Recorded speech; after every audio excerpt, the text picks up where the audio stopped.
ভগবান ওপরে আছেন, সে ঠিক বিচার করবেন। কে খারাপ করছে, কে ভুল ভালো করছে, কে নোংরামো করছে, কে সৎভাবে আছে। তো সেসব বিচার করে ভগবান ঠিক তাকে দেখিয়ে দেবেন। তো তার থেকেই বোঝা যাবে যে কে ভুল কে ঠিক। আর তারা আমরা সবাই দেখতে পাবো আশা করছি। এই হচ্ছে কথা। আর হ্যাঁ, চ্যানেলের উপরে লিগ্যাল স্টেপ যে নিয়েছে, তো এটাতে আমি মনে করছি ছেলের ভবিষ্যৎটাকে কানা করবার জন্য উঠে পড়ে লাগা, এটা ছাড়া কিছুই না। তো তিনটে মাথা এখানে কাজ করছে। এক তো নিজে, তাছাড়া তার একজন সঙ্গী, তার সঙ্গী, আর তাছাড়া আছেন একজন থার্ড পার্সন সে। তো তিনটে লোক মিলে গট আপ করছে আহ, আমার ছেলেটার মানে ভবিষ্যৎটাকে নষ্ট করবার। এই তিনজনের মধ্যে লাভবান দুজন হবে, আর আরেকজন কিন্তু সারা জীবন পস্তাবে যদি ছেলেটার কোনো ক্ষতি হয়ে যায়। আজকে পস্তাবে না, আজকে তো আহ, চোখে শুধু রঙিন স্বপ্ন দেখছে। তবে রঙিন স্বপ্নটা যেদিন চোখের থেকে সরে যাবে না, সেই দিন তাকে বহুত পস্তাতে হবে, আর সেই পস্তানোর কোনো লাভ হবে না। তো যাই হোক, এই তিনজনের মধ্যে লস শুধু একজনেরই হবে, আর বাকি দুজন হাসবে, খেলবে, নাচবে, তাদের মনে মনে খুব খুশি হবে। তো সেটা তো সে এখন বুঝতে পারবে না, সময় আসলে বুঝতে পারবে। তবে আমার কতটা ক্ষতি করতে পারবে জানি না, তবে আমিও কিন্তু খুব সহজে ছেড়ে দিচ্ছি না, এটুকু বলে দিলাম। আর আরেকটা কথা বলে দিই, চ্যানেল নিয়ে যেহেতু প্রশ্ন উঠছে, তবে সেফ সাইড তো একটা খুঁজে রাখতে হবে, যাতে করে আমাকে দমিয়ে না রাখতে পারে। আমার যে এত প্রুফ, এত ভিডিও সব আমি গোপনে সব লুকিয়ে রেখেছি, সেগুলো তো প্রকাশ করতে হবে একদিন না একদিন। আমার সাথে যে এইসব আহ, নোংরামো হয়েছে, আমাকে পিছে ফেলে এগিয়ে যাওয়ার চেষ্টা করেছে, বা আমাকে আহ, আমাকে যে কোণঠাসা করার চেষ্টা করেছে, আমার জীবনটা যে শেষ করার চেষ্টা হয়েছে, তো তার জন্য যে প্রমাণগুলো আমি জোগাড় করেছি, সেগুলো তো তোমাদের সঙ্গে শেয়ার করতে হবে। তো আজকে যদি আহ, কোনো কারণে আমার মনে হয় না চ্যানেল কিছু করতে পারবে, তো যদিও কিছু হয়ে যায়, তো সেই জন্য আমি সেফ সাইড করে রাখি। বাপ রে গামলা, তোর জীবনে আবারও আবারও তৃতীয় পুরুষের আগমন। বন্ধুরা একদম ঠিক শুনতে পাচ্ছ। এবার আমি এই কথাটা কেন বলছি তাই না, সবটা তোমাদেরকে বলছি। তার আগে বলি বন্ধুরা, যে প্রথমত যে ভিডিও ক্লিপিংটা তোমাদেরকে শোনালাম, সেটাতে তোমরা পরিষ্কার শুনতে পেলে যে সন্দীপ কি বলছে। সন্দীপ সেখানে নিজের মুখে বলেছে যে এই যে গামলা, হ্যাঁ, একে নিয়ে কতজন সুযোগ নিচ্ছে বলো তো, তাই না? আর সবচেয়ে বেশি লাভবান কারা হচ্ছে, মানে সেই দুটো মানুষ, এক হলো গিয়ে ফকলা, আর তখনকার সময় কিন্তু এই এই গামলার দালাল, তাই না? দালাল ভিডিও করে করে পরকীয়াকে সাপোর্ট করে করে সে রেভিনিউ জেনারেট করেছে। আর এইদিকে ফকলা, ফকলা কি করেছে, সে এমন একটা মেয়েকে ফাঁসিয়েছে নিজের জালে। বন্ধুরা, যেই মেয়েটা একটা সাংসারিক, তাই না, মানে তার সংসার ছিল, তার বাচ্চা ছিল, তার বর ছিল, সুন্দর একটা সংসার ছিল, কিন্তু ওখান থেকে মেয়েটাকে এমনভাবে নিজের জালে ফাঁসিয়েছে, এমনভাবে মেয়েটাকে লোভ দেখিয়েছে বা বড় বড় স্বপ্ন দেখিয়েছে। মেয়েটার ইনকাম দেখে ফকলা এই গামলাকে মানে পুরো নিজের জালে একদম বন্দি করে নিয়েছে। বন্ধুরা, মাথা খারাপ হয়ে গেছিল ফকলার, যে বাপরে বাপ, মাস গেলে এত টাকা। তো সেই মেয়েকে তো নিজের জালে ফাঁসাবেই না, কিন্তু গামলা এই রঙিন দুনিয়াটাকে কিনা এখন সে রঙিন দেখতে পাচ্ছে, কিন্তু পরবর্তীতে সে বুঝবে যে সে কি খারাপ বা কি নোংরামি করেছে এই সোশ্যাল মিডিয়াতে, বা নিজের জীবনে নিজের সর্বনাশটা কিভাবে করেছে। বন্ধুরা, যেই মেয়েটা সন্তানের কথা একবারও ভাবলো না, সেই মেয়েটা, তোমাদের মনে হয় যে সেই মেয়েটা কোনোদিনও কাউকে ভালোবাসতে পারে? সে শুধুমাত্র এখন যা করছে সবটাই এই পরকীয়ার চক্করে পড়ে। বন্ধুরা, যেদিন প্রেমের মোহটা ওর জীবন থেকে বেরিয়ে যাবে না, বা ওর মন থেকে বেরিয়ে যাবে, তখন কিন্তু বুঝতে পারবে যে আমি কি ভুল করেছি। গতকালকে তোমরা সন্দীপের ভিডিওতে দেখতে পেলে যে সন্দীপ ওই তিনটে প্লে বাটন নিয়ে এসে সেখান থেকে গামলার নামগুলো মুছে ফেলছে। কেন? তোমাদের কি মনে হয় সন্দীপের কষ্ট হচ্ছে না?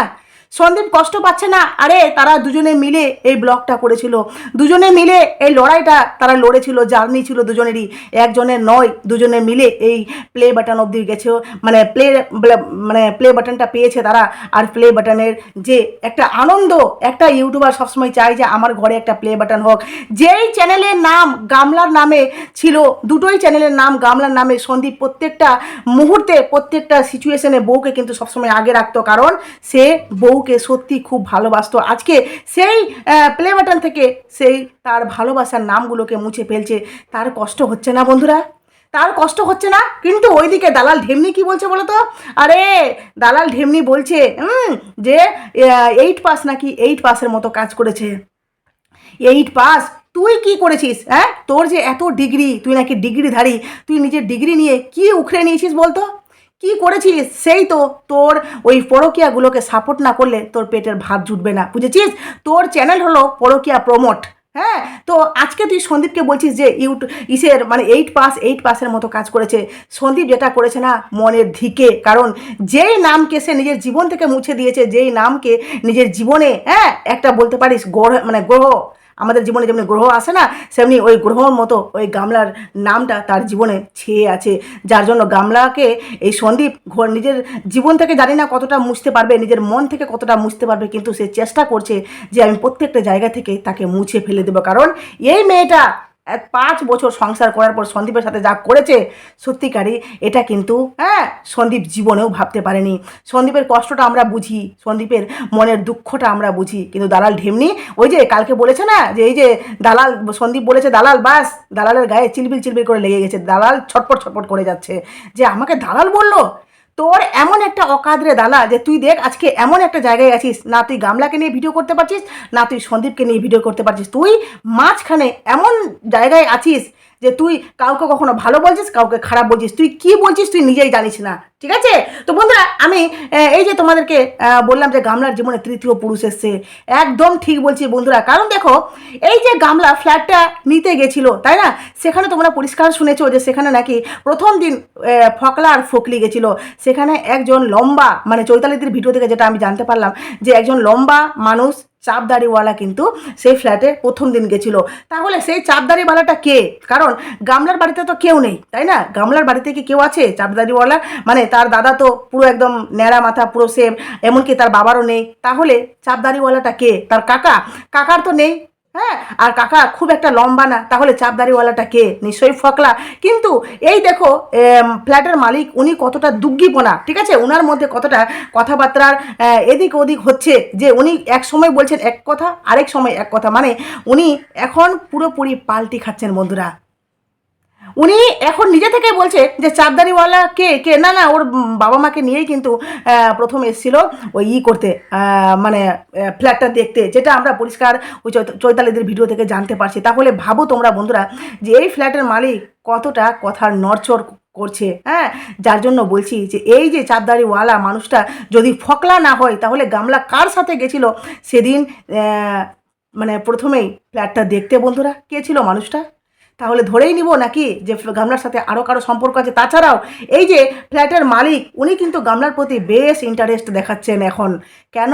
কারণ গামলার টাকা দেখে, গামলার এই যে সোশ্যালে ফেস ভ্যালু, তাই না, বড় ব্লগার, ভাইরাল ব্লগার, এটা দেখে কি সবাই পাগল হয়ে যাচ্ছে? কারণ গামলার জীবনে যতজন আসছে তোমরা দেখো, প্রথমে সেবক আসলো, এই সেবকে কিন্তু একটা চ্যানেল খুলে বসলো, ঠিক আছে, তারপরে ওর বাপ মা, তারপরে ওই কাকা, তারপরে দেখো এখন এই ফ্ল্যাটের মালিক, মানে ওনার বিশেষ ধারণা যে উনি যদি ওয়াইটিতে যদি ইউটিউব চ্যানেল খোলেন তাহলে কিন্তু ওনার নাকি মানে ভিউজের বন্যা বইবে ওনার চ্যানেলে। সেটা কার কার দৌলতে? কে এগুলো বুদ্ধি দিয়েছে বন্ধুরা? এগুলো বুদ্ধি কে দিয়েছে? নিশ্চয়ই গামলা দিয়েছে, তাই না? আর তারপরেও বলি এই যে গামলা, এই যে গামলাকে নিয়ে এখন যে পজিটিভ পজিটিভ কথা বলছে এই যে মাস্টার মশাই, ঠিক আছে, কেন বলছেন হঠাৎ করে? এত মানুষ এত কিছু বলছে, তারপরেও কিন্তু উনি কিন্তু নিজের জায়গায় দাঁড়িয়ে আছেন সেই স্টিক পয়েন্টে, এমনকি গামলাকে নিয়ে এখন বেশ ভালো ভালো কথা বলছে। আমার মনে হচ্ছে গামলার প্রেমে এখন এই মাস্টার মশাইও কিন্তু মানে বেশ হাবুডুবু খাচ্ছে। যার জন্য দেখো মাস্টার মশাই কিন্তু উনি নিজের কথা বেশ নড়চড় করছেন বন্ধুরা। তো যার জন্য এই গামলা, এই ফ্ল্যাট মালিক, ঠিক আছে, আর এদিকে ফকলা, কি ফকলা, দেখ তোর ফকলিকে সাবধানে রাখ। এই ফকলি হাত থেকে ফসকাতে সময় নেবে না, কিন্তু এই ফকলি যখন 5 বছর সংসার করে একটা বাচ্চাকে রেখে যদি সে ফসকাতে পারে, তাহলে তোর কাছ থেকে ফসকাতে আশা করি সময় নেবে না, তাই না? কারণ একবার যে ফসকে যায় সে কিন্তু বারবার ফসকাতে বিন্দু মাত্র সময় নেই না। তো বন্ধুরা এই যে গামলা, গামলা গতকালকে ভিডিওতে দেখলে গামলা নিজে থেকে বললো তোমরা আবার কেউ খারাপ মানে নিও না, তার সাথে আমার খারাপ সম্পর্ক। এই কথাটা বলার মানে কি? খারাপ মানে নিব না মানে? খারাপ মানে নিব না মানে কি? হ্যাঁ, যেই মানুষটা প্রথমত বললো যে আমি গামলার সম্পর্কে কিছু জানি না, উনার সম্পর্কে সমস্ত ব্যাকগ্রাউন্ড জেনে আমি উনাকে পরিষ্কার বলবো যে এগ্রিমেন্টটা যেন ভিডিওতে শো করানো হোক, তাহলে উনি এখন কেন পাল্টি খাচ্ছেন? কেন পাল্টি খাচ্ছেন? কেন এখন গামলাকে নিয়ে পজিটিভ কথা যে একটা মেয়েকে নিয়ে কেন আপনারা এভাবে ছিঁড়ে খুঁড়ে খাচ্ছেন? কেন ওকে নিয়ে এভাবে কথা বলছেন? থাকতে দিন না এভাবে।